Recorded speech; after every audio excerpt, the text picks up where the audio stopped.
రాష్ట్రపతికి సంబంధించిన పరిచయం గమనించాం. ఇప్పుడు రాష్ట్రపతికి సంబంధించినటువంటి ఇతర సమాచారంలో భాగంగా రాష్ట్రపతి ప్రమాణ స్వీకారం అన్న అంశం గురించి తెలుసుకుందాం. ఆర్టికల్ 60 ప్రమాణ స్వీకారం గురించి తెలియజేస్తుంది.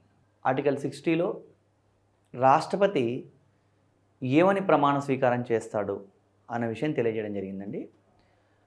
రాష్ట్రపతి ఏమని ప్రమాణ స్వీకారం చేస్తాడు అంటే, రాజ్యాంగాన్ని చట్టాలను కాపాడతానని, దేశ ప్రజల సేవకు అంకితమై ఉంటానని ప్రమాణ స్వీకారం చేస్తాడండి.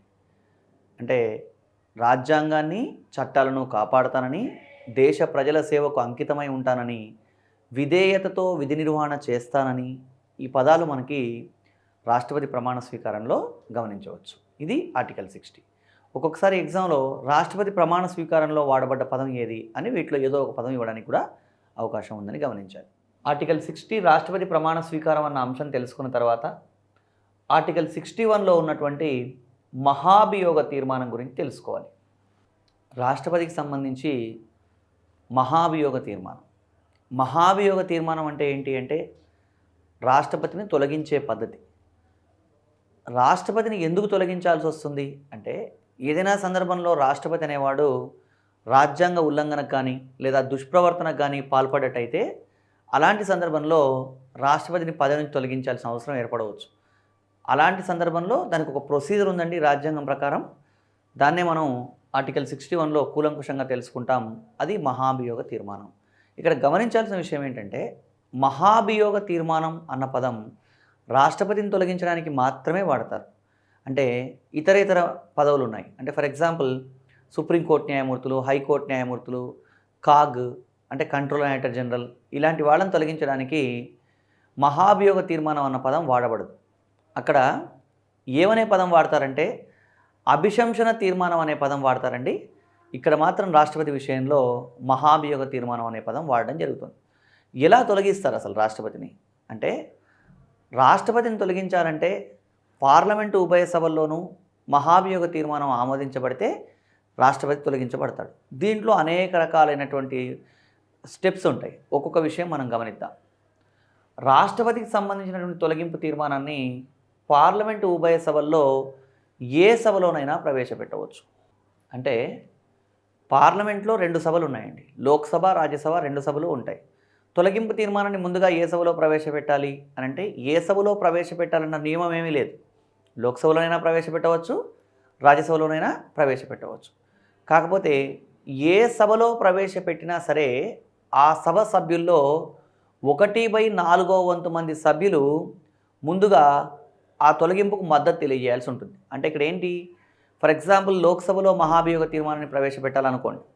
ప్రవేశపెట్టడానికి ముందు 1/4వ వంతు మంది సభ్యులు ఈ మహాభియోగ తీర్మానం ప్రవేశపెట్టడం సమంజసమే అని చెప్పాలి. కాబట్టి ఏ సభలో తీర్మానం ప్రవేశపెడితే ఆ సభ సభ్యుల్లో 1/4వ వంతు మంది సభ్యుల మద్దతు కావాలి.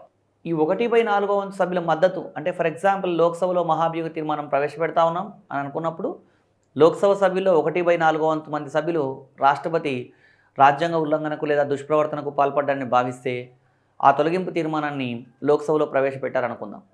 అలా ప్రవేశపెట్టడం జరిగిన తర్వాత ఏం చేయాలి, ప్రొసీజర్ నెక్స్ట్ ఏంటి అంటే, సంబంధిత సభలో సభ్యుల్లో 2/3వ వంతు మెజారిటీతో ఆ తీర్మానాన్ని మొదట ఆమోదించాలి. అంటే తొలగింపు తీర్మానాన్ని లోక్సభలో ప్రవేశపెడితే లోక్సభ ఆమోదించాలి, లేదా ఒకవేళ రాజ్యసభలో ప్రవేశపెడితే రాజ్యసభ. ఏ సభలో ప్రవేశపెడితే ఆ సభలో 2/3వ వంతు మెజారిటీతో తీర్మానం ఆమోదించాలండి. అదేవిధంగా ఇలా ఒక సభలో తొలగింపు తీర్మానాన్ని ఆమోదించిన తర్వాత మళ్ళీ రెండవ సభ కూడా 2/3వ వంతు మెజారిటీతో తీర్మానాన్ని ఆమోదించాలి. రెండవ సభ కూడా 2/3వ వంతు మెజారిటీతో తీర్మానం ఆమోదించాలి అంటే, లోక్సభ ఆమోదించింది అనుకుంటే రెండవసారి మళ్ళీ లోక్సభ తర్వాత రాజ్యసభ కూడా 2/3వ వంతు మెజారిటీతో ఈ తొలగింపు తీర్మానాన్ని, దీన్నే మనం మహాభియోగ తీర్మానం అంటాం, మహాభియోగ తీర్మానాన్ని ఆమోదించాలి. రెండవ సభ తీర్మానాన్ని ఆమోదించిన రోజు నుంచి రాష్ట్రపతి పదవిని కోల్పోవడం జరుగుతుందండి. రెండవ సభ తొలగింపు తీర్మానాన్ని ఆమోదించిన తేదీ నుంచి రాష్ట్రపతి తన పదవిని కోల్పోవడం జరుగుతుంది. అయితే ఇక్కడ ఇంకా గమనించాల్సిన విషయాలు ఏంటంటే, రాష్ట్రపతి మీద మహాభియోగ తీర్మానం ప్రవేశపెట్టడానికి ముందు అతనికి ఒక 14 రోజుల ముందు నోటీస్ ఇవ్వాలండి. 14 రోజుల ముందు నోటీస్ ఇస్తే ఏంటి అంటే అదొక సాంప్రదాయంగా కొనసాగుతుంది. రాష్ట్రపతి తన వాదన వినిపించుకుంటాడు. తనను ఎందుకు తొలగించకూడదు లేదా ఏ ఆరోపణ తన మీద వచ్చింది దానికి అతను సమాధానం చెప్పుకోవాలి కాబట్టి 14 రోజుల ముందు ఇక్కడ నోటీస్ ఇవ్వాల్సిన అవసరం ఉంది. అదేవిధంగా ఈ 14 రోజుల నోటీస్ తర్వాత రాష్ట్రపతి తన వాదన వినిపించుకోవడం కూడా పూర్తయిన తర్వాత లోక్సభ రాజ్యసభ రెండు కూడా 2/3 వంతు మెజారిటీతో తొలగింపు తీర్మానాన్ని ఆమోదిస్తే రెండవ సభ తీర్మానాన్ని ఆమోదించడంతో ఆ రోజు నుంచే రాష్ట్రపతి పదవిని కోల్పోవడం జరుగుతుంది.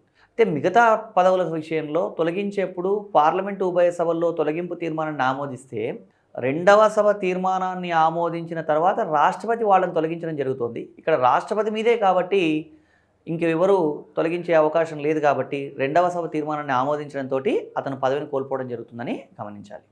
అయితే ఈ రాష్ట్రపతి తొలగింపు అంటే ఆర్టికల్ 61లో ఉన్నటువంటి మహాభియోగ తీర్మానం అన్నది పార్లమెంటు యొక్క అర్ధన్యాయ సంబంధ అధికారం అని గమనించాలి.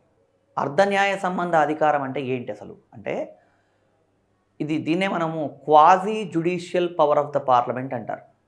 అంటే రాష్ట్రపతిని తొలగించేప్పుడు పార్లమెంటు ఉభయ సభలు మహాభియోగ తీర్మానాన్ని ఆమోదించడం ద్వారా రాష్ట్రపతి పదవి నుంచి తొలగించడం జరుగుతుంది కాబట్టి దీన్ని మనం ఏం చెప్పొచ్చు అంటే పార్లమెంటు యొక్క అర్ధన్యాయ సంబంధ అధికారం అని చెప్తున్నామండి. ఇంకొక విషయం ఏంటంటే రాష్ట్రపతి తొలగింపులో పార్లమెంటు ఉభయ సభల సభ్యులందరూ పాల్గొంటారండి.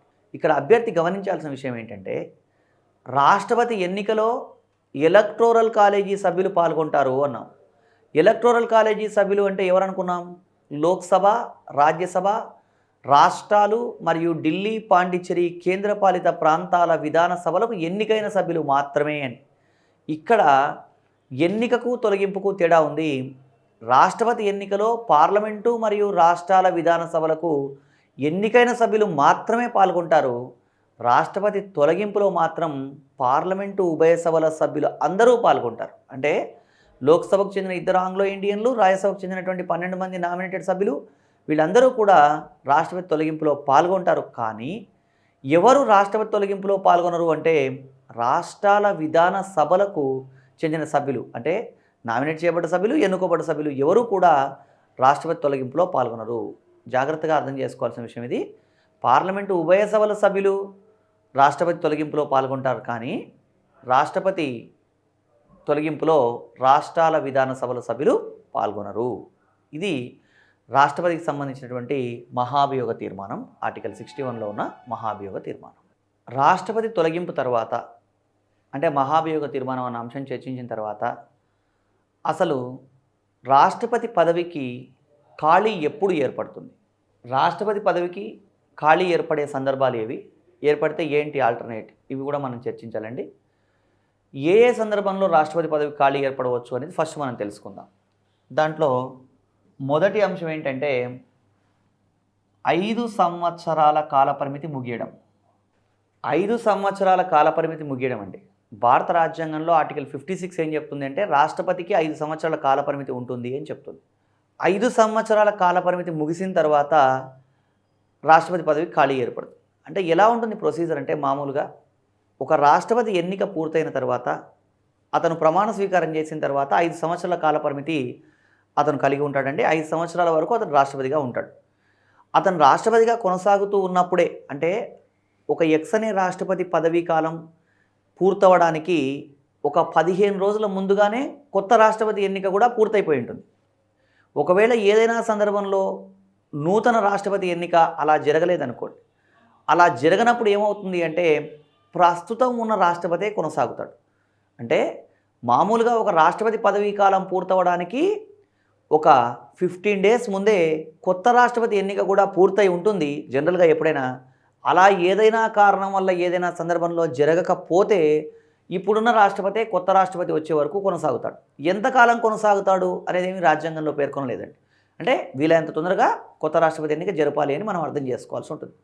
ఈ సందర్భంలో మనకి రాష్ట్రపతి పదవి ఖాళీ ఏర్పడితే ఇప్పుడున్న రాష్ట్రపతి కొనసాగుతాడు అనేది మనం గమనించామండి. ఇంకా ఏ రకంగానైనా ఖాళీ ఏర్పడవచ్చా అంటే రాష్ట్రపతి పదవికి 5 సంవత్సరాల కాల పరిమితి కాకుండా ఇంకా ఏ విధంగా ఖాళీ ఏర్పడవచ్చు అనేది చూద్దాం. రాజీనామా చేయడం. ఒక వ్యక్తి రాష్ట్రపతి పదవిలో కొనసాగుతూ రాజీనామా చేస్తే ఖాళీ ఏర్పడవచ్చు. ఎందుకంటే అక్కడ ఉన్న పదవికి రాజీనామా చేయడం వల్ల ఖాళీ ఏర్పడే అవకాశం ఉందండి. మరణించడం. పదవిలో ఉంటూ ఒక రాష్ట్రపతి పదవిలో కొనసాగుతూ సడన్గా మరణిస్తే ఖాళీ ఏర్పడవచ్చు. లేదా ఇంతకుముందు మనం ఆర్టికల్ 61లో మాట్లాడుకున్నటువంటి మహాభియోగ తీర్మానం.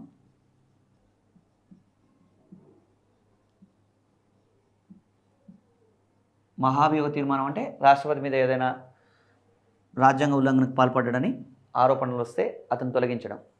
లేదా ఒక్కొక్క సందర్భంలో సుప్రీంకోర్టు రాష్ట్రపతి ఎన్నిక చెల్లదని ప్రకటించడం. ఈ సందర్భాల్లో రాష్ట్రపతి పదవి ఖాళీ ఏర్పడవచ్చండి. ఇక్కడ గమనించండి, రాజీనామా చేయడం అన్నాం. ఇక్కడ రాజీనామా చేయడం అంటే ఇప్పటిదాకా ఎవరన్నా అట్లా రాష్ట్రపతి పదవిలో కొనసాగుతూ రాజీనామా చేయడం జరిగిందా అంటే వివి వరహగిరి వెంకటగిరి అనే వ్యక్తి రాష్ట్రపతి పదవిలో అంటే అతను రాష్ట్రపతి పదవికి రాజీనామా చేసినటువంటి వ్యక్తి అండి, ఏకైక వ్యక్తి వివి. ఆ కండిషన్స్ మళ్ళీ భిన్నమైన కండిషన్స్ ఉండడం వల్ల అప్పుడు అతను రాజీనామా చేశాడు. వాస్తవంగా ఏం జరిగింది అంటే వివి అనే వ్యక్తి రాష్ట్రపతిగా కొనసాగుతూ ఉన్నాడు. కొనసాగుతూ ఉన్నప్పుడు ఏమైంది అంటే అంతకంటే ముందు ఏం జరిగిందంటే ఫక్రుద్దీన్ అలీ అహ్మద్ అనే వ్యక్తి రాష్ట్రపతిగా కొనసాగుతూ చనిపోయినాడండి. చనిపోవడం వల్ల ఏమైంది అంటే ఆ సందర్భంలో రాష్ట్రపతి పదవి ఖాళీ ఏర్పడడం వల్ల వివి అనే వ్యక్తి ఆ విధులు నిర్వర్తించాల్సి వచ్చింది. ఆ విధులు నిర్వర్తిస్తూ ఉన్నప్పుడు మళ్ళీ రాష్ట్రపతి ఎన్నిక ప్రక్రియ ప్రారంభమైంది కాబట్టి ఆ సందర్భంలో తన పదవికి రాజీనామా చేసి రాష్ట్రపతి పదవికి పోటీ చేయడం జరిగింది. అంటే ఇక్కడ మనం అర్థం చేసుకోవాల్సి ఏమంటే రాష్ట్రపతి పదవికి రాజీనామా చేసినటువంటి వ్యక్తి ఎవరు అంటే వివి అని చెప్పవచ్చు. అదేవిధంగా మరణించిన పదవిలో కొనసాగుతూ మరణించిన రాష్ట్రపతులు ఎవరన్నా ఉన్నారా అంటే అలాంటి రాష్ట్రపతులు మనకి ఇద్దరు ఉన్నారండి. ఒక వ్యక్తి ఏమో ఫక్రుద్దీన్ అలీ అహ్మద్, రెండో వ్యక్తి జాకీర్ హుస్సేన్.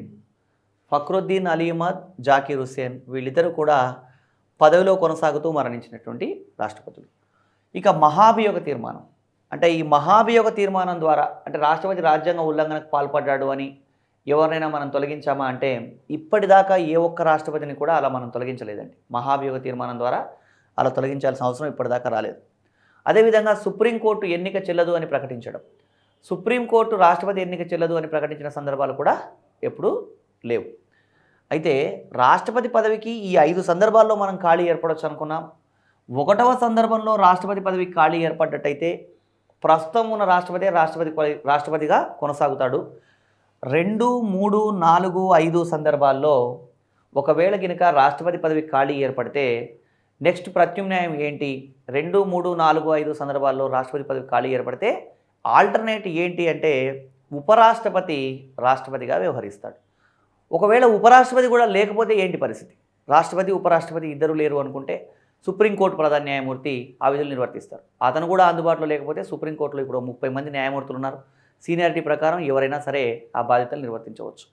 ఇక్కడ ఈ రాష్ట్రపతి మహాభియోగం లేదా రాష్ట్రపతి తొలగింపు అని గతంలో మాట్లాడుకున్న అంశాన్ని మనం అమెరికా రాజ్యాంగం నుంచి తీసుకున్నామని కూడా గుర్తుంచుకోవాలి. సో ఇది రాష్ట్రపతి పదవి ఖాళీ ఏర్పడితే ఏంటి ప్రత్యామ్నాయాలు అంటే ఈ మిగతా 5 సందర్భాల్లో ఒక సందర్భంలో మాత్రం అదే రాష్ట్రపతి కొనసాగుతాడు. 3, 4, 5 సందర్భాల్లో 2, 3, 4, 5 సందర్భాల్లో అన్ని సందర్భాల్లో కూడా ఉపరాష్ట్రపతి రాష్ట్రపతిగా వ్యవహరిస్తాడు అని గమనించాలి. ఇది రాష్ట్రపతి పదవి ఖాళీ ఏర్పడితే ఉన్న కండిషన్స్ ఏంటి అన్న అంశానికి సంబంధించిన సమాచారం.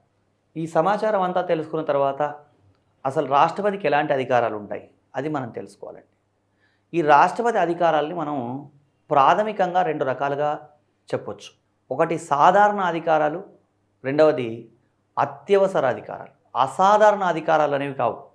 చాలా పుస్తకాల్లో చాలామంది అసాధారణ అనుకుంటారు. సాధారణ అధికారాలు, అత్యవసర అధికారాలు అవి ఏంటో ఒకసారి మనం గమనిద్దాం. రాష్ట్రపతి అధికారాలు మనం గమనిస్తే ఈ అధికారాలు 2 రకాలని చెప్పొచ్చండి. సాధారణ అధికారాలు, అత్యవసర అధికారాలు. మళ్ళీ ఈ సాధారణ అధికారాలు అనేక రకాలు. అవేంటో ఒకసారి చూద్దాం మనం. ఫస్ట్ ఏంటి అంటే కార్యనిర్వహణ ఎగ్జిక్యూటివ్, రెండవది శాసన నిర్మాణ లెజిస్లేచర్, మూడవది ఆర్థిక అధికారాలు ఫైనాన్షియల్ పవర్స్ ఆర్థిక అధికారాలు, నెక్స్ట్ న్యాయ అధికారాలు, ఆ తర్వాత రాయబార అధికారాలు అంబాసిడరీ, నెక్స్ట్ సైనిక అధికారాలు. ఈ 6 అధికారాల్ని మనం సాధారణ అధికారాల్లో భాగంగా చెప్పొచ్చు. కార్యనిర్వహణ ఎగ్జిక్యూటివ్, శాసన నిర్మాణ లెజిస్లేచర్, ఆర్థిక ఫైనాన్షియల్, న్యాయ జ్యుడిషియల్, రాయబార అంబాసిడరీ ఆర్ డిప్లొమాటిక్, సైనిక మిలిటరీ. ఈ అధికారాల తర్వాత అత్యవసర అధికారాల గురించి మనం గమనించాలి. ఈ అత్యవసర అధికారాల్ని మళ్ళీ మనం 3 రకాలుగా డివైడ్ చేస్తామండి. దాంట్లో ఒకటి జాతీయ అత్యవసర పరిస్థితి ప్రకటన, నేషనల్ ఎమర్జెన్సీ. ఆర్టికల్ 352లో జాతీయ అత్యవసర పరిస్థితి ప్రకటన గురించి చెప్పడం జరిగింది. అది జాతీయ అత్యవసర పరిస్థితి ప్రకటన, నేషనల్ ఎమర్జెన్సీ. రెండవది రాష్ట్రాలలో రాష్ట్రపతి పాలన. రాష్ట్రాలలో రాష్ట్రపతి పాలన అన్న అంశాన్ని వాస్తవికంగా రాజ్యాంగ అత్యవసర పరిస్థితి ప్రకటన అంటారు, కాన్స్టిట్యూషనల్ ఎమర్జెన్సీ అంటారండి. ఈ రాష్ట్రాల్లో రాష్ట్రపతి పాలన గురించి చెప్పే నిబంధన ఏది అంటే ఆర్టికల్ 356. నెక్స్ట్ మూడవ అంశం ఆర్థిక అత్యవసర పరిస్థితి ప్రకటన. ఇది ఆర్టికల్ 360. ఇవి మనకు రాష్ట్రపతికి సంబంధించినటువంటి అధికారాలు. రాష్ట్రపతి అధికారాలు అంటే ఇంతేనా, సాధారణ అధికారాలు అత్యవసర అధికారాలను తెలుసుకుంటే సరిపోతుందా అంటే ఈ ఒక్కొక్క అధికారం గురించి మళ్ళీ మనం చాలా కూలంకుషంగా చర్చించాల్సిన అవసరం ఉంది. అంటే కార్యనిర్వహణ అధికారులు అంటే ఏంటి, శాసన నిర్మాణ అధికారులు ఏంటి, ఇలా ఒక్కొక్క అధికారం గురించి దాంట్లో ఏముంటాయి, ఇవన్నీ మనం చర్చించాలి. రాష్ట్రపతి అధికారాల్లో సాధారణ అధికారాల గురించి మాట్లాడుతున్నప్పుడు ఫస్ట్ మనం కార్యనిర్వహణ అధికారాలు అనుకున్నాం. రాష్ట్రపతి కార్యనిర్వహణ అధికారాల్లో మన గ్రూప్ 2 లేదా ఇతర ఆబ్జెక్టివ్ ఎగ్జామినేషన్ సంబంధించి ఎక్కువసార్లు రిపీటెడ్గా అడుగుతున్న ప్రశ్నలకు సంబంధించిన సమాచారం మనం ఇక్కడ తెలుసుకుందాం. కార్యనిర్వహణ అధికారాలు అనే అంశంలో రాజ్యాంగంలో ఏం చెప్పడం జరిగింది అంటే ఆర్టికల్ 53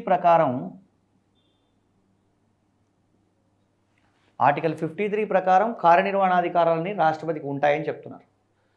కార్యనిర్వహణాధికారాలన్నీ రాష్ట్రపతికి ఉంటాయి అంటే అర్థం ఏంటంటే పాలన అంతా కూడా రాష్ట్రపతి పేరు మీదే కొనసాగుతుంది అని చెప్పడం. ఇక్కడ కార్యనిర్వహణాధికారాలన్నీ రాష్ట్రపతికి ఉంటాయి.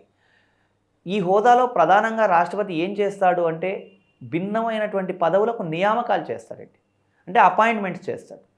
జనరల్గా ఈ అపాయింట్మెంట్స్ అన్నీ కూడా ప్రధానమంత్రి సూచనల మేరకు చేసినప్పటికీ కూడా రాజ్యాంగబద్ధంగా రాష్ట్రపతి నియమిస్తాడని ఉంది కాబట్టి భిన్నమైన పదవులకి రాష్ట్రపతి నియామకాలు చేస్తాడని మనం గమనించాలండి. ఎవరెవరిని నియమిస్తాడు అనేవి మనం తెలుసుకోవాలి. ఇక్కడ రాష్ట్రపతి ఎవరెవరిని నియమిస్తాడు అనే అంశాన్ని గమనించాలి. రాష్ట్రపతి ప్రధానంగా ఫస్ట్ ఎవరిని అంటే ప్రధానమంత్రి మంత్రిమండలి నియమిస్తాడండి. ఆ తర్వాత అనేక రకాలైనటువంటి రాజ్యాంగబద్ధ పదవులకు సంబంధించిన నియామకాలు రాష్ట్రపతి చేపడతాడు. ఆ నియామకాలు రాజ్యాంగబద్ధంగా ఎలా ఉన్నాయి, అవి ఏంటి అనేది ఒకసారి మనం గమనిద్దాం.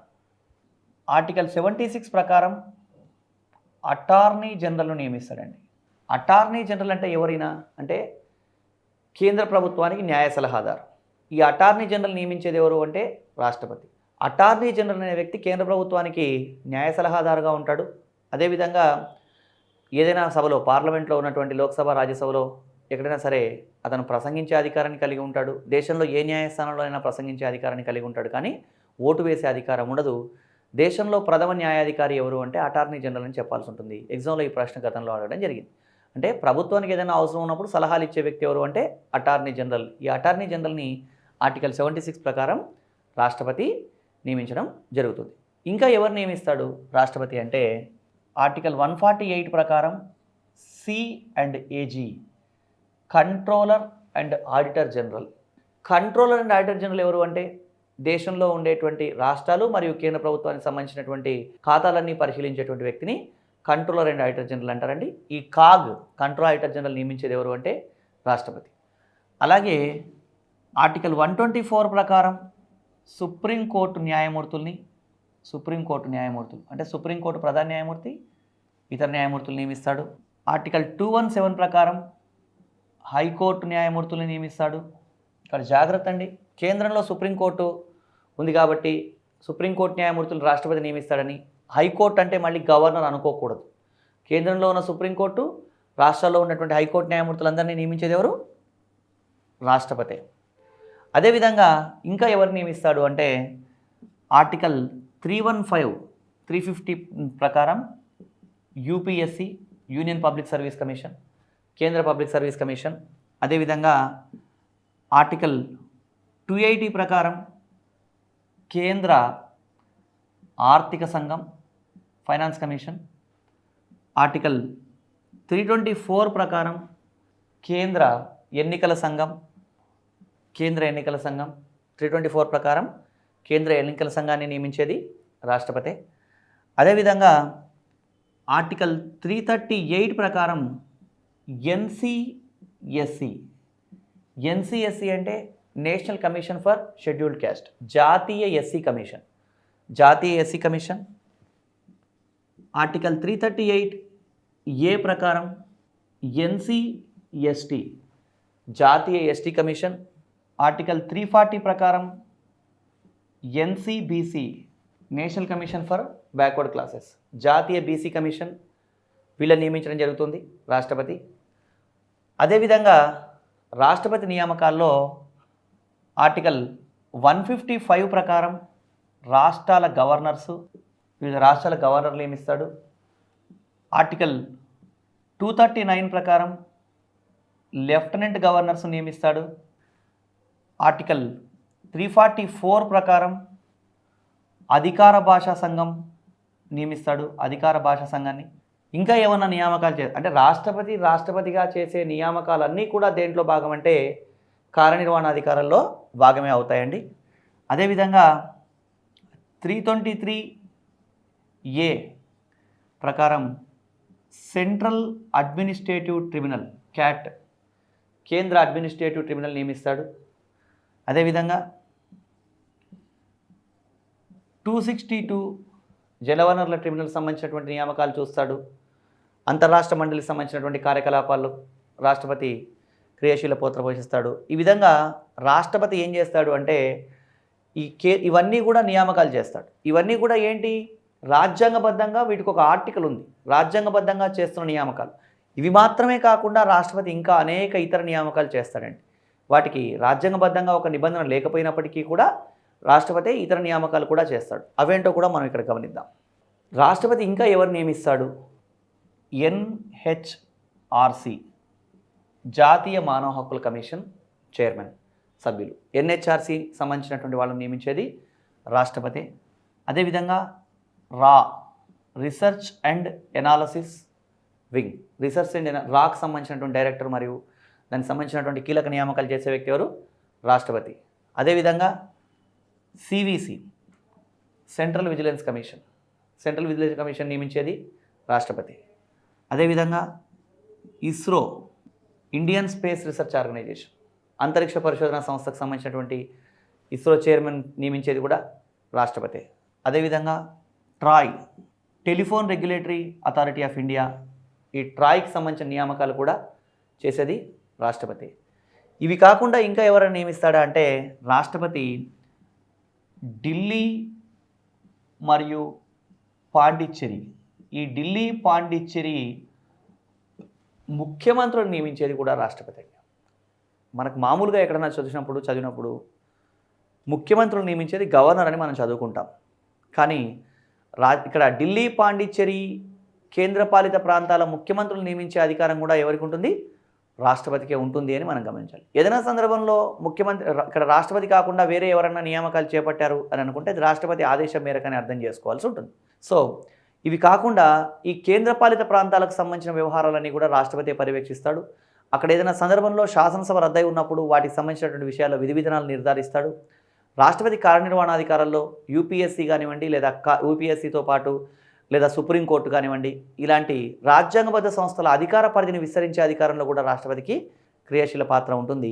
ఇవన్నీ కూడా రాష్ట్రపతికి ఉన్నటువంటి కార్యనిర్వహణాధికారాల్లో అంతర్భాగమని మనం గమనించాలి. సింపుల్గా ఒక మాటలో చెప్పాలంటే ఈ ఎగ్జామినేషన్ పాయింట్ ఆఫ్ వ్యూలో కార్యనిర్వహణాధికారాలు అంటే నియామక అధికారాలని మనం అర్థం చేసుకోవాల్సి ఉంటుంది. అంటే రాష్ట్రపతి ఎవరిని నియమిస్తాడు అని ఎగ్జామ్లో ఏమడుగుతున్నాడు అంటే పలానా వ్యక్తిని ఎవరు నియమిస్తారని చెప్పి ఏ నిబంధన ప్రకారం అని కూడా అడగొచ్చు. కాబట్టి అభ్యర్థులు ఆ ఆర్టికల్స్ అన్నీ కూడా గుర్తుంచుకోవాల్సి ఉంటుంది, ఎవరు నియమిస్తారనే దానికి. అదేవిధంగా ఈ ఇతర అంశాలు కూడా, ఈ నియామకాలు కూడా చేపట్టేది ఎవరు? రాష్ట్రపతి అని గుర్తుంచుకోవాలి. ఇవి కార్యనిర్వహణాధికారాలండి. కార్యనిర్వహణాధికారాల తర్వాత రాష్ట్రపతి అధికారాల్లో నెక్స్ట్ మనం తెలుసుకోవాల్సింది ఏంటి అంటే శాసన నిర్మాణ అధికారాలు. శాసన నిర్మాణ అధికారాలు అంటే ఏంటి? వేటిని మనం శాసన నిర్మాణ అధికారాలు అనాలి అంటే పార్లమెంట్లో అంతర్భాగంగా రాష్ట్రపతి చేపట్టే కార్యకలాపాలన్నీ కూడా శాసన నిర్మాణ అధికారాలు అని చెప్పొచ్చు. పార్లమెంట్లో అంతర్భాగంగా రాష్ట్రపతి చేపట్టే కార్యకలాపాలన్నీ ఏంటి? శాసన నిర్మాణ అధికారాలు. ఎందుకు అంటే భారత రాజ్యాంగంలో ఆర్టికల్ 79 ఏం చెప్తుంది అంటే లోక్సభ మరియు రాజ్యసభ ప్లస్ రాష్ట్రపతి, లోక్సభ ప్లస్ రాజ్యసభ ప్లస్ రాష్ట్రపతి ఈజ్ ఈక్వల్ టు పార్లమెంటు అని చెప్పడం జరుగుతుంది. అంటే పార్లమెంట్ అంటే ఏంటి అంటే లోక్సభ, రాజ్యసభ, రాష్ట్రపతి ఇవన్నీ కలిపితే పార్లమెంట్ అని చెప్పడం జరుగుతుంది. సో ఈ స్టేట్మెంట్ బేస్ చేసుకుని ఎగ్జామ్లో ప్రశ్నలు అడుగొచ్చాయి. ఏమని అంటే రాష్ట్రపతి పార్లమెంట్లో సభ్యుడా కాదా అని. ఈ స్టేట్మెంట్ చూసినప్పుడు అభ్యర్థి లోక్సభ ప్లస్ రాజ్యసభ ప్లస్ రాష్ట్రపతి ఈజ్ ఈక్వల్ టు పార్లమెంట్ అన్నామన్నప్పుడు రాష్ట్రపతి పార్లమెంట్లో సభ్యుడు అని అనుకునే అవకాశం ఉంది. కానీ రాష్ట్రపతి ఎంపీయా అంటే మళ్ళీ కాదని చెప్తాం. ఇక్కడ అర్థం చేసుకోవాల్సిన విషయం ఏంటంటే రాష్ట్రపతి అనేవాడు పార్లమెంట్లో అంతర్భాగమే కానీ పార్లమెంట్లో సభ్యుడు కాదు. రాష్ట్రపతి పార్లమెంట్లో అంతర్భాగం కానీ పార్లమెంట్ సభ్యుడు కాదు. రాష్ట్రపతి అనేవాడు లోక్సభలో కానీ రాజ్యసభలో కానీ సభ్యుడై ఉండడు. కాబట్టి ఈ స్టేట్మెంట్ బేస్ చేసుకుని అడిగే ప్రశ్నను జాగ్రత్తగా అర్థం చేసుకోవాలి. రాష్ట్రపతి పార్లమెంట్లో అంతర్భాగం కానీ పార్లమెంట్ సభ్యుడు కాదని గుర్తించాలి. మరి ఈ హోదాలో అంటే పార్లమెంట్లో అంతర్భాగంగా రాష్ట్రపతి ఏం చేస్తాడు? అవే రాష్ట్రపతికి సంబంధించినటువంటి శాసన నిర్మాణ అధికారాలు. అవి ఒకసారి పరిశీలిద్దాం. ఏంటి అసలు ఈ శాసన నిర్మాణ అధికారాలు ఏంటి అంటే భారత రాజ్యాంగంలో ఆర్టికల్ 85 ప్రకారం రాష్ట్రపతి పార్లమెంటు సమావేశాలు ఏర్పాటు చేస్తాడు. ప్రతి సంవత్సరం విభిన్న సందర్భాల్లో పార్లమెంట్ సమావేశాలు జరుగుతూ ఉంటాయండి. భారత రాజ్యాంగాన్ని అనుసరించి ఆర్టికల్ 85 ప్రకారం పార్లమెంట్ సంవత్సరంలో కనీసం 2 సార్లు సమావేశం అవ్వాలి అని రాజ్యాంగంలో తెలియజేయడం జరిగింది. కానీ సాధారణంగా మనకి 3 సమావేశాలు జరుగుతాయి. ఆ 3 సమావేశాలు ఏంటి అంటే బడ్జెట్ సమావేశం, వర్షాకాల సమావేశం, శీతాకాల సమావేశం అని ప్రస్తుతం 3 సమావేశాలు జరుగుతూ ఉన్నాయి. కానీ రాజ్యాంగాన్ని అనుసరించి పార్లమెంట్ సమావేశాలు సంవత్సరంలో 2 సార్లు జరగాలి. ఈ సమావేశాలు ఏర్పాటు చేసేది ఎవరు అని అంటే రాష్ట్రపతి. ఆర్టికల్ 85 ప్రకారం పార్లమెంట్ సమావేశాలు ఏర్పాటు చేస్తాడు. అదేవిధంగా ఆర్టికల్ 86 ప్రకారం పార్లమెంటును ఉద్దేశించి ప్రసంగిస్తాడు. పార్లమెంటును ఉద్దేశించి ప్రసంగించేది ఎవరు? రాష్ట్రపతి. ఆర్టికల్ 86 ప్రకారం పార్లమెంట్లో అతను ఏదైనా అభిప్రాయాలు చెప్పాలనుకున్నప్పుడు పార్లమెంట్ను ఉద్దేశించి ప్రసంగిస్తాడు. అదేవిధంగా ఆర్టికల్ 87 ప్రకారం బడ్జెట్ సమావేశాలు ఏర్పాటు చేస్తాడు. ఇవన్నీ కూడా శాసన నిర్మాణ అధికారాల్లో అంతర్భాగం. ప్రతి సంవత్సరం ఫిబ్రవరి నెలలో బడ్జెట్ ప్రవేశపెట్టినప్పుడు బడ్జెట్ సమావేశాలు ఏర్పాటు చేసేది కూడా రాష్ట్రపతి. ఇవి కాకుండా పార్లమెంట్లో అంతర్భాగంగా రాష్ట్రపతి ఇంకా ఏమైనా అధికారాన్ని కలిగి ఉంటాడా అంటే 80 ఉపనిబంధన 3 ప్రకారం రాష్ట్రపతి రాజ్యసభకు 12 మంది సభ్యులను లేదా 12 మంది ప్రముఖులను నామినేట్ చేస్తాడు. 245 మందిలో 12 మంది విభిన్న రంగాలకు సంబంధించిన ప్రముఖులు ఉంటారండి. వాళ్ళని నామినేట్ చేస్తాడు. ఈ 12 మంది ఏ రంగాలకు సంబంధించిన వాళ్ళు అంటే వాళ్ళు 4 రంగాలకు చెందినటువంటి ప్రముఖులై ఉంటారు. వాళ్ళు ఎవరు అంటే సాహిత్యం, కళలు, శాస్త్ర సాంకేతిక పరిజ్ఞానం, సామాజిక రంగం లేదా సామాజిక సేవా రంగం. ఇట్లా 4 రంగాలకు సంబంధించినటువంటి ప్రముఖుల్ని నామినేట్ చేసేవారు రాష్ట్రపతి. ఏ ఆర్టికల్ ప్రకారం అంటే ఆర్టికల్ 80 ఉపనిబంధన 3. అదేవిధంగా ఆర్టికల్ 331 ప్రకారం లోక్సభకు 2 ఆంగ్లో ఇండియన్లను నామినేట్ చేస్తాడు. ఇంకా ఏం చేస్తాడు రాష్ట్రపతి అంటే దీంట్లో భాగంగానే ఇంకా అనేక రకాలైనటువంటి ఇతర కార్యకలాపాలు కూడా చేపడతాడండి. ఇంకా ఏం చేస్తాడు రాష్ట్రపతి శాసన నిర్మాణాల్లో భాగంగా అంటే ఆర్టికల్ 108 ప్రకారం ఉభయ సభల సంయుక్త సమావేశం ఏర్పాటు చేస్తాడు. అసలు ఏంటిది ఉభయ సభల సంయుక్త సమావేశం అంటే మామూలుగా ఏదైనా సందర్భంలో పార్లమెంట్లో ఒక బిల్లు చట్టం అవ్వాలి అంటే లోక్సభ ఆమోదించి, రాజ్యసభ ఆమోదించి, లోక్సభ రాజ్యసభ ఆమోదించిన తర్వాత రాష్ట్రపతి కూడా ఆమోదిస్తే ఒక బిల్లు చట్టం అవుతుంది మామూలుగా. అయితే ఏదైనా సందర్భంలో ఒక సభ బిల్లును ఆమోదించి మరో సభ విభేదించింది అనుకుందాం. అలాంటి సందర్భాల్లో ఆ బిల్లు చట్టం కాదు. అంటే ఇప్పుడు లోక్సభ ఒక బిల్లును ఓకే అనుకుంది, కానీ రాజ్యసభ ఒక బిల్లును లోక్సభ ఆమోదించిన తర్వాత రాజ్యసభ దాన్ని రిజెక్ట్ చేసింది, అంటే ఆమోదించలేదు. అలా ఒక బిల్లును లోక్సభ ఆమోదించి రాజ్యసభ రిజెక్ట్ చేసిందని అనుకుంటే, ఒక ఉదాహరణ ఇది, అలా అనుకున్నట్టయితే ఆ బిల్లు చట్టం అయ్యే అవకాశం లేదు. కానీ ఖచ్చితంగా ఆ బిల్లును చట్టం చేయాల్సిన అవసరం ఉందని కనుక ప్రభుత్వం భావిస్తే, మెజారిటీ వాళ్ళు భావిస్తే ఏం చేస్తారంటే, లోక్సభ రాజ్యసభ సభ్యులు ఇద్దరిని కలిపి ఒక జాయింట్ సిట్టింగ్ ఏర్పాటు చేస్తారు. దాన్నే మనం ఉభయ సభల సంయుక్త సమావేశం అంటారు. అంటే ఇప్పుడు ఫర్ ఎగ్జాంపుల్ లోక్సభకు ఒక 400 మంది అటెండ్ అయినారు, వీళ్ళందరూ ఓకే అనుకున్నారు ఈ బిల్లును. రాజ్యసభలో ఒక 200 మంది అటెండ్ అయినారు, వీళ్ళు ఒక్క వ్యక్తి కూడా ఈ బిల్లు అవసరం లేదు, చట్టం చేయాల్సిన అవసరం లేదని భావించాడు. అలాంటప్పుడు 400 + 200, 400 200 మంది అందరినీ కలిపి కూర్చోబెట్టినప్పుడు 600 మంది అయినారు అనుకోండి. దీంట్లో ఈ 400 మంది ఓకే అనుకున్నప్పుడు మొత్తం సభ్యుల్లో వీళ్ళు మెజారిటీ కాబట్టి ఆటోమేటిక్గా బిల్లు ఉభయ సభల సంయుక్త సమావేశంలో సాధారణ మెజారిటీతో ఆమోదించినట్టుగా భావించి రాష్ట్రపతికి పంపడం జరుగుతుంది. అప్పుడు రాష్ట్రపతి కూడా ఆ బిల్లును ఆమోదిస్తే చట్టం అవుతుంది. అంటే ఏదైనా ఒక బిల్లు విషయంలో ఒక సభ ఆమోదించి మరొక సభ తిరస్కరిస్తే, అలాంటి బిల్లును తప్పనిసరిగా చట్టం చేయాలని కనుక ప్రభుత్వం భావిస్తే, ఆ కండిషన్లో ఉభయ సభల సంయుక్త సమావేశం ఏర్పాటు చేయడం జరుగుతుంది. జాగ్రత్తగా గమనించాల్సిన విషయం ఏంటంటే, ఉభయ సభల సంయుక్త సమావేశం ఏర్పాటు చేసేది ఎవరు అంటే, ఆర్టికల్ 108 ప్రకారం ఉభయ సభల సంయుక్త సమావేశం ఏర్పాటు చేసేది రాష్ట్రపతి. దీనికి అధ్యక్షత వహించేది ఎవరు అంటే లోక్సభ స్పీకర్. ఉభయ సభల సంయుక్త సమావేశాన్ని ఏర్పాటు చేసేది రాష్ట్రపతి, దీనికి అధ్యక్షత వహించేది Lok Sabha speaker.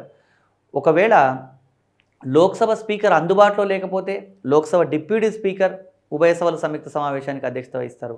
Lok Sabha speaker deputy speaker ఇద్దరూ అందుబాటులో లేకపోతే రాజ్యసభ చైర్మన్ ఉభయ సభల సంయుక్త సమావేశానికి అధ్యక్షత వహించడానికి గమనించాలి.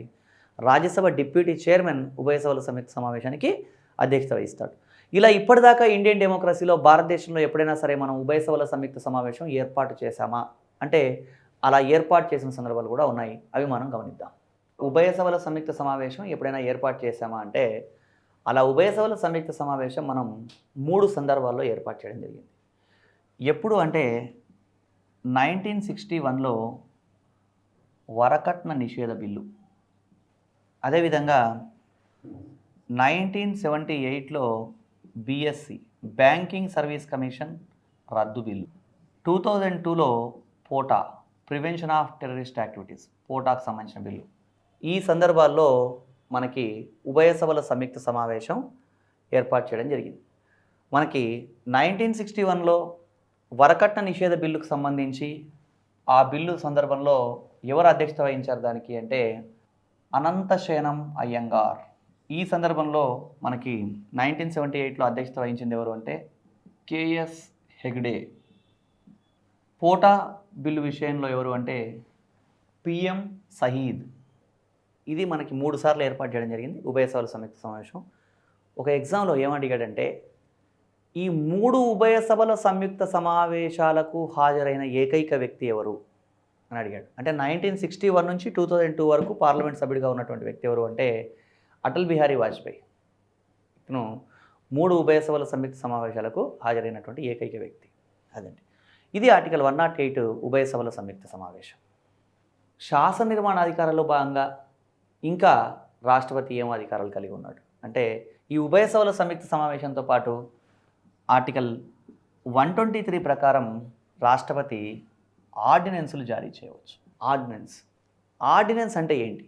ఇక్కడ మామూలుగా అయితే రాష్ట్రపతికి సంబంధించినటువంటి అధికారాల్లో శాసన నిర్మాణ అధికారాలు అని చెబుతూ ఒక్కొక్క ఆర్టికల్ చెప్పి అది ఏంటో చెప్పి ముందుకెళ్ళొచ్చు. కాకపోతే ఏంటంటే అభ్యర్థి అది ఏంటో అని అర్థం చేసుకోవడానికి కొంత కన్ఫ్యూజన్ గురవుతాడు. కాబట్టి దానికి కొంత ప్రాథమిక సమాచారం ఇవ్వడం జరుగుతుంది. వీటికి సంబంధించిన కొంత సమాచారం మళ్ళీ పార్లమెంట్ అనే టాపిక్లో విపులంగా చర్చ జరుగుతుందని అభ్యర్థులు గమనించారు. ఇక్కడ ఆర్టికల్ 123 ప్రకారం ఆర్డినెన్స్లు జారీ చేసే అధికారం ఎవరికి ఉంటుంది అంటే రాష్ట్రపతికి ఉంటుంది. ఆర్డినెన్స్ అంటే ఏంటి అంటే పార్లమెంటు సమావేశంలో లేని కాలంలో రాష్ట్రపతి జారీ చేసే అత్యవసర ఆజ్ఞను ఆర్డినెన్స్ అంటాం. అంటే పార్లమెంటు సమావేశంలో లేని కాలంలో రాష్ట్రపతి జారీ చేసే అత్యవసర ఆజ్ఞ అంటే ఏంటి అసలు అంటే ఇక్కడ ఇంతకుముందు మనం ఒక సందర్భంలో మాట్లాడుకున్నాం. ఆర్టికల్ 85 ప్రకారం పార్లమెంటు సమావేశాలు ఏర్పాటు చేసేది మరియు ఆ పార్లమెంట్ సమావేశాలను ఒక సమావేశం నుంచి మరొక సమావేశం వరకు వాయిదా వేసే అధికారం ఎవరికి ఉంటుందంటే రాష్ట్రపతికి అనుకున్నాం. ఆర్టికల్ 85 ప్రకారం రాష్ట్రపతి పార్లమెంటు సమావేశాలు ఏర్పాటు చేస్తాడు అనుకున్నాం.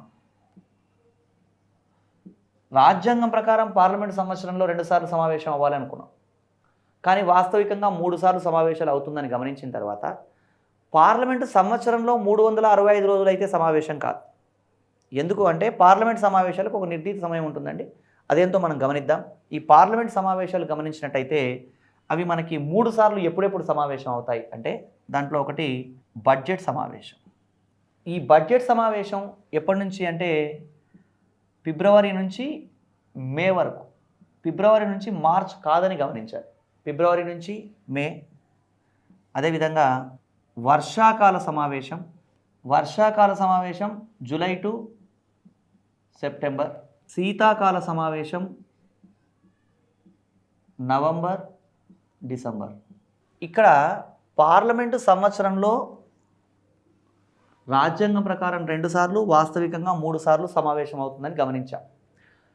మరి ఫర్ ఎగ్జాంపుల్ వర్షాకాల సమావేశం పూర్తయింది అనుకుందాం. అంటే సెప్టెంబర్లో వర్షాకాల సమావేశం పూర్తయిపోయింది. పూర్తయినప్పుడు అక్టోబర్ నెల అంతా ఖాళీగా ఉంటుంది కదా. అలాంటి సందర్భంలో ఏదైనా ఒక నిర్ణయం తీసుకోవాల్సి వస్తే, అంటే ప్రభుత్వం దేశానికి సంబంధించి ఏదైనా కీలక నిర్ణయం తీసుకోవాల్సి వస్తే పార్లమెంట్ సభ్యులందరినీ పిలిచి మళ్ళీ సమావేశం ఏర్పాటు చేయడం చాలా కష్టం.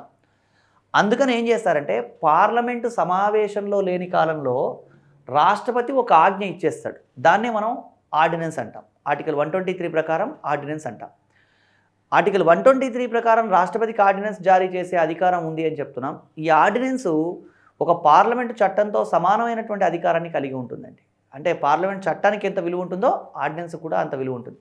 అన్నప్పుడు ఇక్కడ మళ్ళీ ఇంకొక రకమైన అనుమానం రావడానికి అవకాశం ఉంది. ఏమని అంటే మరి ఆర్డినెన్స్ ఇష్యూ చేయడం అంటే రాష్ట్రపతి ఆర్డినెన్స్ ఇష్యూ చేస్తున్నాడు అంటే ప్రధానమంత్రి మంత్రిమండలి సూచన మేరకు రాష్ట్రపతి ఒక ఆర్డినెన్స్ ఇష్యూ చేశాడంటే ప్రజాస్వామ్యంలో పార్లమెంట్ ఆమోదం లేకుండా ఆర్డినెన్స్ ఇష్యూ అయింది కదా. అలాంటప్పుడు మరి అది ఒక రకంగా చెప్పాలంటే రాష్ట్రపతి ఏకపక్ష నిర్ణయంగానో లేదా ప్రధానమంత్రి మంత్రిమండలి ఏకపక్ష నిర్ణయంగానో మారుతోంది కదా అని అభ్యర్థులు అనుకోవచ్చు. ఈ ఆర్డినెన్స్ ఒకసారి ఇష్యూ చేస్తే అది జీవితకాలం అంతా కొనసాగదు. ఆర్డినెన్స్ కాలపరిమితి ఎంత అంటే 6 నెలలు మాత్రమే. 6 నెలలు మాత్రమే అని ఎందుకు పెట్టారు అంటే పార్లమెంటు సంవత్సరంలో కనీసం 2 సార్లు సమావేశం కావాలి అని ఆర్టికల్ 85లో ఉంది. 2 సార్లు సమావేశం కావాలని మాత్రమే కాకుండా పార్లమెంటు 2 సమావేశాల మధ్యకాలం 6 నెలలకు మించకూడదన్న విషయం కూడా ఇక్కడ చెప్పడం జరిగింది. కాబట్టి ఒకసారి ఆర్డినెన్స్ ఎప్పుడు ఇష్యూ చేసినా సరే మళ్ళీ 6 నెలల లోపు పార్లమెంటు ఖచ్చితంగా సమావేశం అవుతుంది. కాబట్టి అలా పార్లమెంటు సమావేశం జరగగానే రాష్ట్రపతి జారీ చేసినటువంటి ఆర్డినెన్స్ తీసుకెళ్ళి పార్లమెంట్ సమావేశాల్లో ప్రవేశపెట్టి అప్పుడు పార్లమెంటు ఉభయ సభల్లో లోక్సభ రాజ్యసభ 2 ఆమోదించి రాష్ట్రపతి కూడా ఆమోదిస్తే ఆర్డినెన్స్ కంటిన్యూ అవుతుంది అనుకోవాలి. లేదంటే ఆర్డినెన్స్ అక్కడితో నిలిచిపోతుంది. అంటే ఆర్డినెన్స్ అనేది పార్లమెంటు సమావేశంలో లేనప్పుడు రాష్ట్రపతి జారీ చేసే ఆజ్ఞ, కానీ ఇది ఒక పూర్తి స్థాయిలో ఒక చట్టానికి ప్రత్యామ్నాయం కాదని గమనించాలి. ఎగ్జామ్లో ఎలా అడుగుతున్నాడు అంటే ఆర్డినెన్స్ కాలపరిమితి ఎంత అంటాడు. ఆర్డినెన్స్ కాలపరిమితి ఎంత అంటే 6 నెలలు అని చెప్పాలి ఆన్సర్లో. ఒక్కోసారి ఆర్డినెన్స్ గరిష్ట కాలపరిమితి ఎంత అంటాడు. ఆర్డినెన్స్ గరిష్ట కాలపరిమితి ఎంత అంటే 7.5 months, 7.5 నెలలని ఇస్తాడు ఆప్షన్లో. ఒక్కోసారి 6 నెలల 6 వారాలు అని కూడా ఇవ్వడం జరుగుతుంది. ఎందుకు ఇట్లా 6 నెలలకు 7.5 నెలలకు తేడా ఏంటి అంటే పార్లమెంటు సమావేశం అయింది, 6 నెలలకే సమావేశం అయింది అనుకుందాం. అంటే ఈరోజు పార్లమెంట్ సమావేశాలు ముగిశాయి అనుకుందాం. రాజ్యాంగం ప్రకారం ఈరోజు ముగిసిన తర్వాత మళ్ళీ 6 నెలల వరకు సమావేశం కాకపోయినప్పటికీ 6 నెలల తర్వాత పార్లమెంట్ సమావేశం అయింది అనుకున్నా పార్లమెంటు సమావేశం ప్రారంభమైన రోజే ఈ ఆర్డినెన్స్ను పార్లమెంట్లో ప్రవేశపెట్టి చర్చించి ఆమోదించాల్సిన అవసరం లేదు. ఎందుకంటే అంతకన్నా ముఖ్యమైన విషయాలు కూడా ఏమైనా ఉండొచ్చు. అలాంటప్పుడు ఒక 1.5 month వరకు టైం ఉంటుందండి. అంటే ఒక 1.5 month లోపు రాష్ట్రపతి జారీ చేసినటువంటి ఆర్డినెన్స్ను వాళ్ళు ఎప్పుడైనా ఆమోదించవచ్చు. ఆ 1.5 month లేదా 6 వారాల వరకు కూడా ఆర్డినెన్స్ను పట్టించుకోలేదు అంటే అర్థం ఏంటంటే అది ఇంకా అమల్లోకి రాదని అర్థం. కాబట్టి గుర్తించాల్సింది ఏంటంటే అభ్యర్థులు ఆర్డినెన్స్ కాలపరిమితి అంటే 6 నెలలని, ఆర్డినెన్స్ గరిష్ట కాలపరిమితి అంటే 6 నెలల 6 వారాలు లేదా 7.5 నెలలని గమనించాలి. ఇది ఆర్టికల్ 123 ప్రకారం రాష్ట్రపతి ఆర్డినెన్స్లు జారీ చేసే అధికారాన్ని కలిగి ఉంటాడని చెప్తున్న విషయం. ఇవన్నీ శాసన నిర్మాణాధికారాల్లో భాగమేనండి. ఈ శాసన నిర్మాణాధికారాల్లో భాగంగానే రాష్ట్రపతి ఇంకా కొన్ని అధికారాలను కలిగి ఉంటాడు. వాటినే మనం విటో అధికారాలు అంటాం. విటో అధికారాలు అంటే ఏంటంటే ఏదైనా ఒక బిల్లు పార్లమెంటు ఉభయ సభలు ఆమోదించిన తర్వాత రాష్ట్రపతి ఆమోదిస్తేనే ఆ బిల్లు చట్టం అవుతుందండి. సో అంటే ఇక్కడ పార్లమెంటు ఉభయ సభలు ఆమోదించిన బిల్లు రాష్ట్రపతి ఆమోదంతోనే చట్టం అవుతుంది అంటే ఒక బిల్లును ఆమోదించడం కూడా రాష్ట్రపతికి ఉన్నటువంటి శాసన నిర్మాణాధికారమే అవుతుంది. ఈ రాష్ట్రపతి విటో అధికారాలు అనేది కొంచెం జాగ్రత్తగా అర్థం చేసుకోవాల్సిన అంశం. దీన్ని ఒకసారి మనం కూలంకషంగా పరిశీలిద్దాం. విటో అధికారాలు అంటే ఏంటి? విటో అనే పదానికి లాటిన్ భాషలో టు రిజెక్ట్ అనే అర్థం అండి. విటో అంటే ఏదైనా ఒక విషయాన్ని తిరస్కరించడం అనే అర్థం. అంటే రాష్ట్రపతికి ఒక బిల్లు విషయంలో ఎలాంటి అధికారాలు ఉంటాయో మనం పరిశీలిద్దాం. ఏదైనా ఒక బిల్లును లోక్సభ ఆమోదించి రాజ్యసభ కూడా ఆమోదించిన తర్వాత రాష్ట్రపతికి కనుక ఆ బిల్లు వస్తే రాష్ట్రపతి కూడా ఆ బిల్లు ఆమోదిస్తే ఏమవుతుంది అంటే ఆ బిల్లు చట్టం అవుతుంది. చట్టం అవడం అంటే ఇది అమల్లోకి వస్తుంది ఇక మెల్లగా తర్వాత కాలంలో. మరి ఒక బిల్లును లోక్సభ ఆమోదించి రాష్ట్రపతి కూడా ఆమోదిస్తే బిల్లు చట్టం అవుతుంది అనుకున్నాం. ఈ బిల్లు విషయంలో రాష్ట్రపతికి ఎలాంటి అధికారాలు ఉంటాయి అంటే ఫర్ ఎగ్జాంపుల్ ఏదైనా ఒక ఎక్స్ అనే బిల్లును లోక్సభ ఆమోదించింది, రాజ్యసభ కూడా ఆమోదించింది.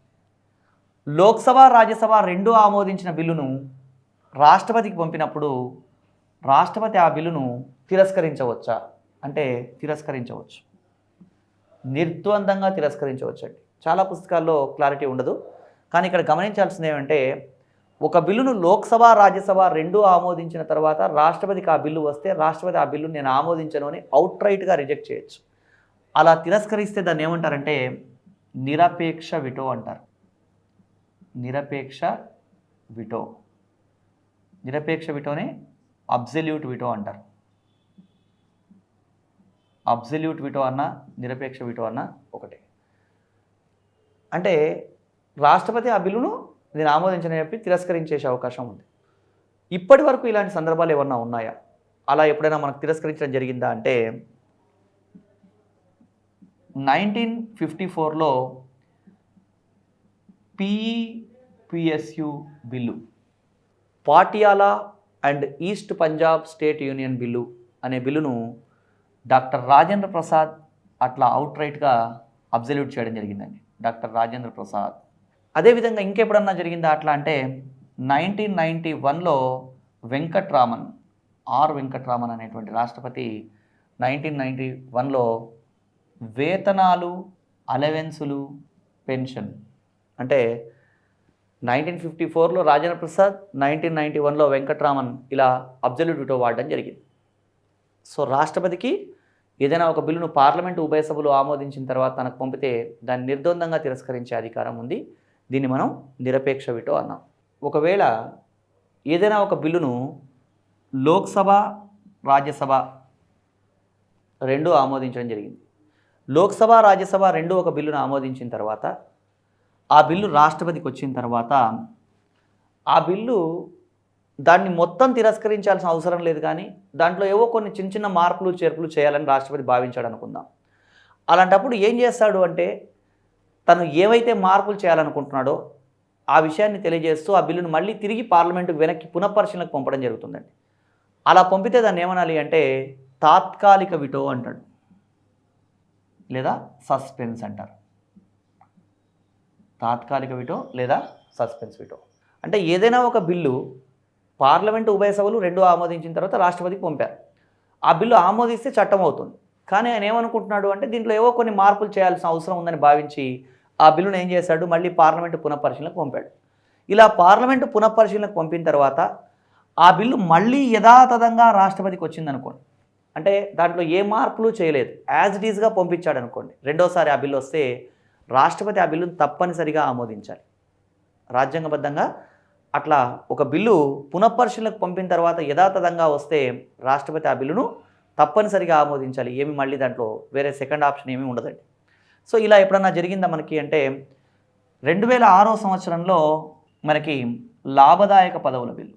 అంటే ఏంది ఇక్కడ జరిగింది అంటే కొన్ని పదవులు లాభదాయక పదవులు అని చెప్పేసి, కొన్ని పదవులు లాభదాయక పదవులు కాదు అని చెప్పేసి పార్లమెంటు నోటిఫై చేసి ఏం చేసిందంటే గుర్తించి ఆ బిల్లు ఈ పదవులన్నీ లాభదాయక పదవులు కాదు అని 2 సభల్లో ఆమోదించి రాష్ట్రపతికి పంపించేశారు.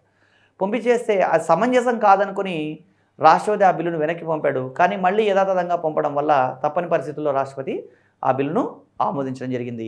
ఇది 2006లో లాభదాయక పదవుల బిల్లు. ఇంకా రాష్ట్రపతికి ఎలాంటి ఆప్షన్స్ ఉంటాయి ఒక బిల్లు విషయంలో అంటే, పార్లమెంటు ఉభయ సభలు లోక్సభ రాజ్యసభ ఒక బిల్లును ఆమోదించి రాష్ట్రపతికి పంపడం జరిగింది అనుకుంటే, రాష్ట్రపతి ఆ బిల్లును ఆమోదించడు, అలాగని తిరస్కరించడు. ఆమోదించకుండా తిరస్కరించకుండా తన దగ్గర అలాగే ఉంచుకుంటాడు. అలాగే ఉంచుకుంటే దాన్ని ఏమనాలి అంటే పాకెట్ విటో అనాలి. ఆమోదించడు, తిరస్కరించడు, పునఃపరిశీలన కూడా పంపడు, మళ్ళీ వెనక్కి కూడా పంపడు. ఆమోదించకుండా, తిరస్కరించకుండా, పునఃపరిశీలనకు పంపకుండా తన దగ్గరే ఒక బిల్లును ఉంచుకున్నట్టయితే దాన్ని మనం పాకెట్ విటో అనే అవకాశం ఉందండి. ఇట్లా పాకెట్ విటో అంటే ఏంటి అంటే, రాష్ట్రపతి లోక్సభ రాజ్యసభ ఆమోదించిన బిల్లును ఎంతకాలంలోపు ఆమోదించాలి అన్న విషయం రాజ్యాంగంలో ఎక్కడా చెప్పలేదు కాబట్టి ఆయన ఎంతకాలమైనా నిలిపించుకుంటాడు. రాష్ట్రపతిని ఎవరు ప్రశ్నించడానికి వీల్లేదు రాజ్యాంగబద్ధంగా. కాబట్టి అలాంటిది పాకెట్ విటో అంటారండి. ఇలాంటి సందర్భాలు ఎప్పుడన్నా ఉన్నాయా మనకి అంటే, మనకి ఇలాంటి సందర్భం జ్ఞాని జైల్ సింగ్ అనే వ్యక్తి రాష్ట్రపతిగా ఉన్నప్పుడు ఇండియన్ పోస్టల్ సవరణ బిల్లు అనే బిల్లు ఇలా రావడం జరిగిందండి. ఆ తర్వాత అదే బిల్లును అంటే జైల్ సింగ్ ఏం చేశాడు అంటే, ఆమోదించకుండా, తిరస్కరించకుండా, తిప్పి పంపకుండా తన దగ్గరే అలాగే ఉంచేసుకున్నాడు ఆ బిల్లుని. ఆ తర్వాత అతని పదవీకాలం పూర్తయిపోయింది. పదవీకాలం పూర్తయిపోయిన తర్వాత వెంకట్రామన్ అనే వ్యక్తి రాష్ట్రపతిగా వచ్చాడు. ఆ వెంకట్రామన్ రాష్ట్రపతిగా వచ్చిన తర్వాత ఏం చేశాడంటే, ఏదో బిల్లు ఉంది కదా అని చెప్పేసి దాన్ని పునఃపరిశీలనకు పంపాడు. అప్పుడు అంటే ఒకే బిల్లు విషయంలో ఒక రాష్ట్రపతి పాకెట్ విటో వాడడం జరిగింది, మరొక రాష్ట్రపతి అదే బిల్లు విషయంలో సస్పెన్స్ విటో కూడా వాడడం జరిగింది. అంటే ఇలా ఆమోదించకుండా, తిరస్కరించకుండా, తిప్పి పంపకుండా తన దగ్గరే నిలిపించుకునే అధికారం కూడా రాష్ట్రపతికి ఉంది.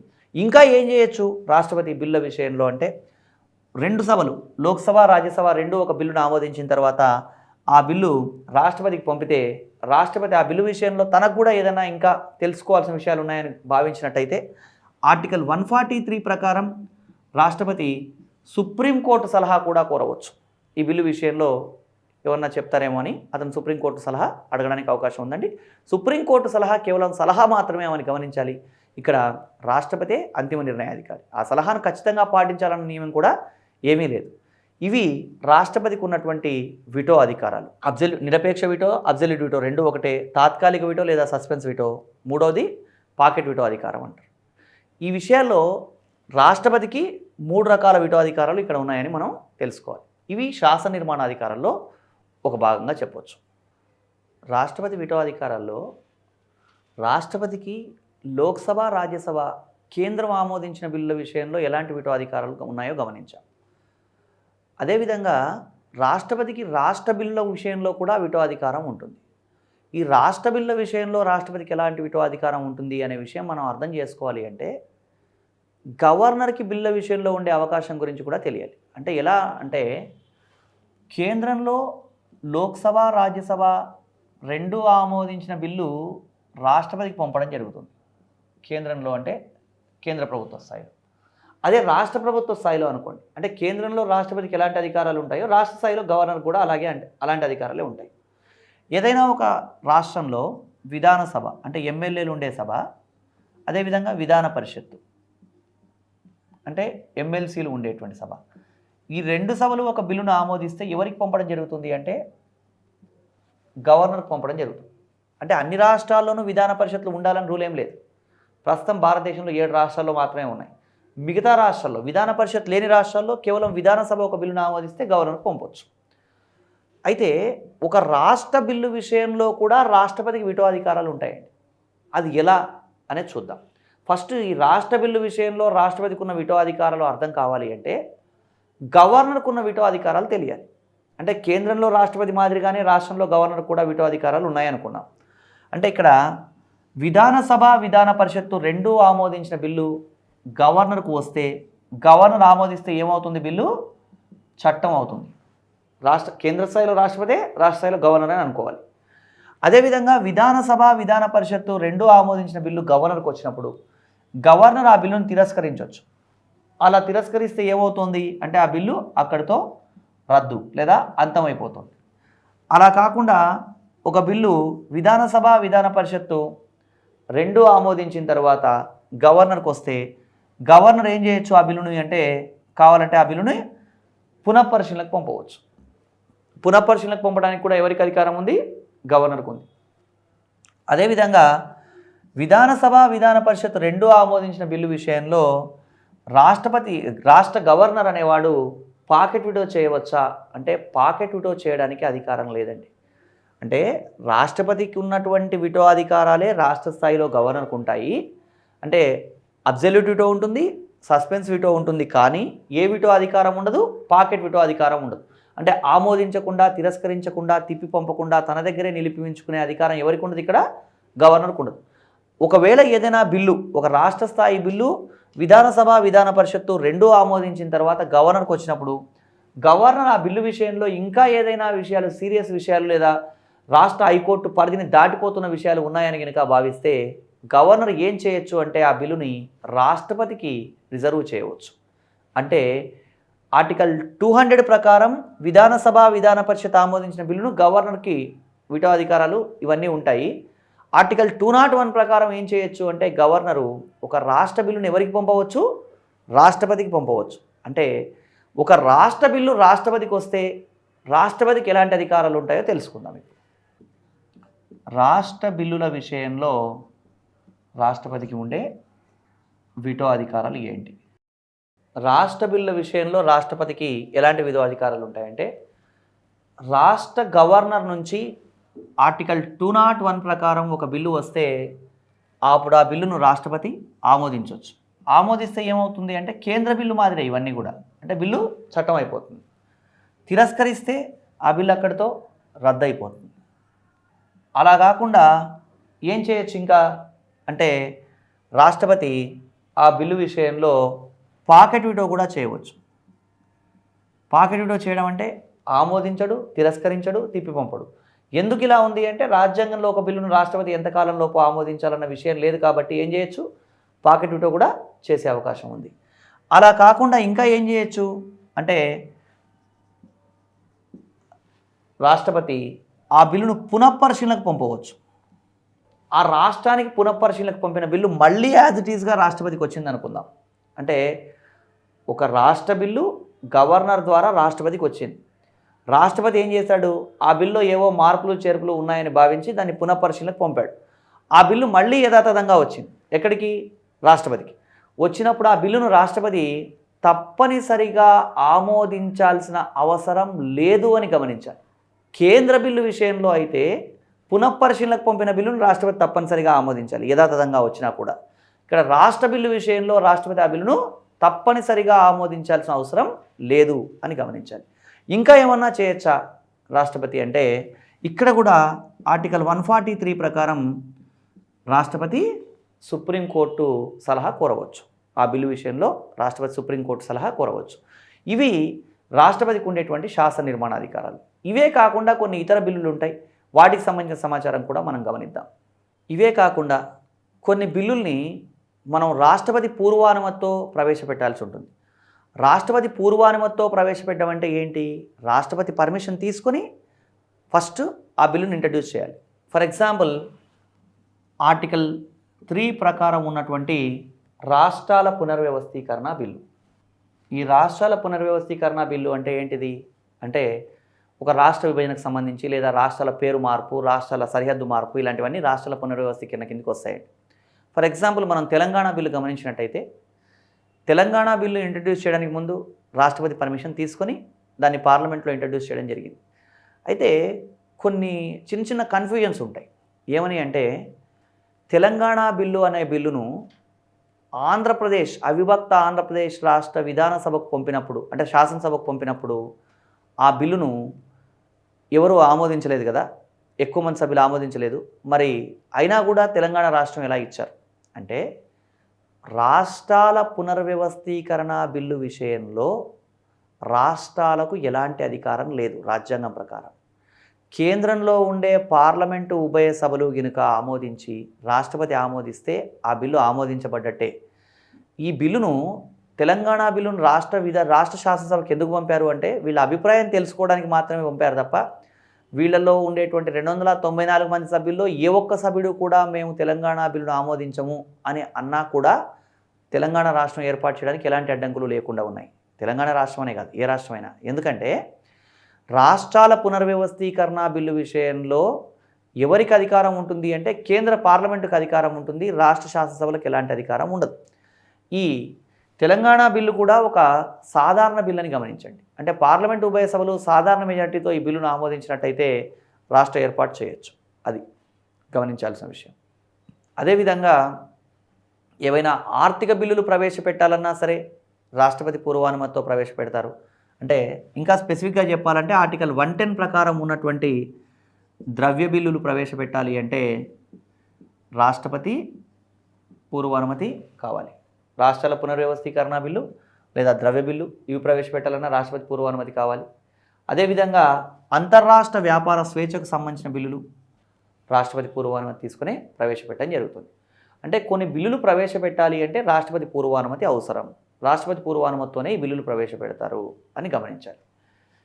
ఇంకా ఈ బిల్లుల విషయంలో మనం గమనించాల్సింది ఏంటంటే రాజ్యాంగ సవరణ బిల్లులు కూడా ఉంటాయి.